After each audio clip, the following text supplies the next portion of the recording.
Ok, je viens d'enlever l'intérieur du carénage avant. Donc, en fait, c'est cette partie là. Ouais, c'est ça. Voilà, cette partie là. Donc, pareil à gauche et à droite, évidemment. Voilà, enlevé. Donc, c'est là on voit le travail. C'est là qu'on voit le travail. Donc, il y avait quatre petites, enfin, deux de chaque côté, les petits comme ça. Comme ça. En fait, j'ai enfin compris. Vous allez me prendre peut-être pour un débile, mais en fait, le cruciforme, il est pas là pour rien. En fait, si vous tournez la partie intérieure, tout en retenant la collerette extérieure, ce que je ne faisais pas au début, c'est pour ça que ça ne marchait pas, bah il y a là ouais, enfin il y a des petites dents qui viennent d'éclipser le truc en fait, ça vient le remonter. Après, vous avez plus qu'à tirer. Donc voilà, super, la technologie énorme. Donc ces deux-là, c'était là et là. Je sais pas si vous allez bien voir. Donc celui-là et celui-là, juste au-dessus de la tâche là du clignotant. Et là, à l'extérieur, il y avait une petite vis. Mais la première que j'ai démontée, il n'y avait pas la petite rondelle en plastique. Du coup, Alexandre content parce que Alexandre, il va devoir trouver une petite rondelle en plastique. Super, ça fait plaisir. Vous allez dire, oh, ça va, ça me bat les couilles. C'est pas important. Et voilà. La symétrie, la symétrie. Il y a la rondelle à gauche, il faut qu'elle soit droite. Ou alors il faut qu'elle y soit pas du tout, ni à gauche ni à droite. Ça voulait dire c'est débile. Si t'en restes une, autant garder celle qui te reste. Eh vas-y, me parle pas. Me parle pas. Bon allez, sur ce, je continue. Bon les mecs, les filles, les motards, on a fait plein de trucs. Fait toujours un temps de merde. Mais on a fait plein de trucs. On a démonté les caches en plastique qu'il y avait à l'intérieur, là, comme je vous ai montré tout à l'heure. Et là, alors, ensuite, j'ai démonté. Ça, c'est solide, hein, c'est du métal. Bah, c'est léger, mais ça doit être en fond d'alu, un truc comme ça. Cette pièce-là, qui était fixée ici. Cette pièce-là, qui était fixée ici, avec donc le rétroviseur à l'extérieur. Donc, les rétros, ils sont là. Donc, vous voyez. Ça aussi, petit conseil, remontez les embouts de vis, les trucs comme ça, si vous le pouvez, directement dessus, sur les pièces concernées. Ce sera plus, tu vois, ce sera plus sécure. Donc, ce que je disais, le rétro comme ça, avec la pièce à l'intérieur là, hop, comme ça, wouhou, avec la pièce comme ça. Si je vous mets de la lumière, ce sera plus facile. Avec la pièce comme ça, et donc qui tenait en fait en partie aussi qui retenait en partie le phare. Voilà, comme ça. Hop, c'était comme ça. Donc, ça, on a enlevé, on s'en est débarrassé, on l'a posé là. Voilà. Ensuite, euh, du coup, là, bon, évidemment, j'ai remonté les vis dessus, hein, directement. Il y avait là, peut-être que comme ça ira mieux. Ouais, et comme ça, c'est mieux. Là, on avait les clignotants qui passaient dedans. Donc moi, c'était pas des clignotants d'origine. Alors là, du coup, il y avait un serflex qui tenait le câble. Là, pour rappel, c'est la patte qui tenait la partie noire qui est ici, avec les clips. Et donc, les clignots, ils sont là. Bon, moi, c'est pas les clignots d'origine, donc il faudra que je remette les clignots d'origine que j'ai achetés. Avec, derrière la lumière, c'est mieux. Et donc, en fait, moi, ceux-là, il y avait un petit... je sais plus comment c'est sur ceux d'origine. Il y avait un petit écrou qui allait là pour serrer le tout. Donc, il a fallu que je desserre l'écrou, que je coupe le serflex qui tenait tous ces câbles-là. Donc pareil de l'autre côté, hein, qui tenait tous ces câbles ici là, donc enfin enroulés quoi. Et donc avec en partie aussi là, hop, là passage pour le câble pour amener vers l'avant. Voilà. Ensuite là, cette prise là, donc ça doit être pour la veilleuse, celle qui est, je sais pas si vous allez bien voir là. Putain évidemment avec le reflet. Bon, celle qui est au milieu là, celle qui est en bas, hop, connectée ici. Donc celle-là, elle se débranche juste tout simplement. Donc elle était branchée ici. Voilà. Hop. Et ensuite, bah, j'ai galéré comme un...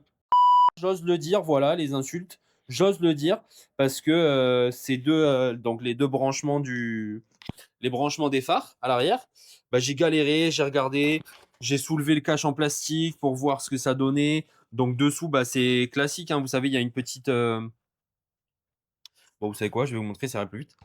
Je vais enlever le cache directement du. Là, celui-là, c'est le phare. C'est juste emboîté. Voilà. Donc vous avez, bon, l'autre est un peu différent, mais vous avez des trucs en métal comme ça, là, des fils en métal qui viennent se clipser en fait pour tenir hop, qui viennent forcer un petit peu pour tenir votre phare à l'intérieur emboîté. Et donc après là, vous avez bah, le caoutchouc pour faire l'étanchéité. Et moi au départ, en fait, j'arrivais pas à débrancher parce qu'en fait, les pattes, elles sont juste insérées. Il faut juste les débrancher vraiment. C'est juste ça force un peu, mais moi, je n'osais pas tirer au départ. Et, euh, et donc en fait, j'ai regardé ça. Et donc j'ai réussi à enlever le premier phare comme ça, comme un galérien, en enlevant le caoutchouc et en enlevant la fixation métallique là. Et ensuite, bah du coup, j'ai réussi à voir que il n'y avait pas 36 000 solutions. Et soit fallait débrancher les câbles qui sont dans la broche directement. Je me suis dit hop, je me suis dit c'est bizarre quoi, faut débrancher les câbles qui sont dans la broche, mais ça a vraiment pas l'air de venir. J'ai pas voulu trop forcer, surtout que là cette petite plaque en plastique là, elle a l'air fragile. Donc j'ai pas voulu forcer. Et en fait, à un moment, en forçant, j'ai juste, voilà, juste la prise est venue, c'est juste, voilà, c'est juste branché. Donc du coup, voilà, parce que ça c'est pareil, j'ai cherché sur internet, ben il y a pas, je suis pas tombé, bon, j'ai pas cherché 2 heures évidemment, j'ai pas que ça à faire, mais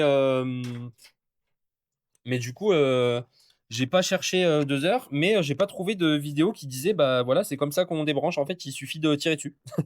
Il suffit de tirer dessus. Enfin, si, je suis tombé sur une vidéo d'un mec qui démontait le truc comme ça, en fait.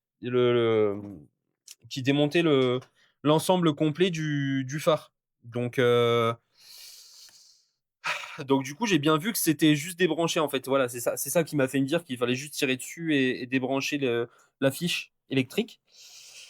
Et du coup, bah voilà, j'ai juste tiré dessus, mais sinon, j'ai pas trouvé d'explication sur comment démonter l'ensemble, enfin, démonter le phare démonter le boîtier de phare du carénage.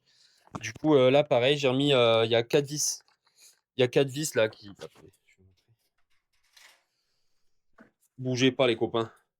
Il y a 4 vis là. Celle-là, celle-là, celle-là et celle-là qui vont ici, ici, ici, bah évidemment, identique de l'autre côté, quoi. Et ici, voilà. Celle-là, là, vous avez 4 petites vis. C'est les 4 vis qui se fixent aux pattes. C'est les 4 vis, voilà, qui viennent tenir le boîtier de ce côté-là, qui se fixe à ces pattes métalliques là.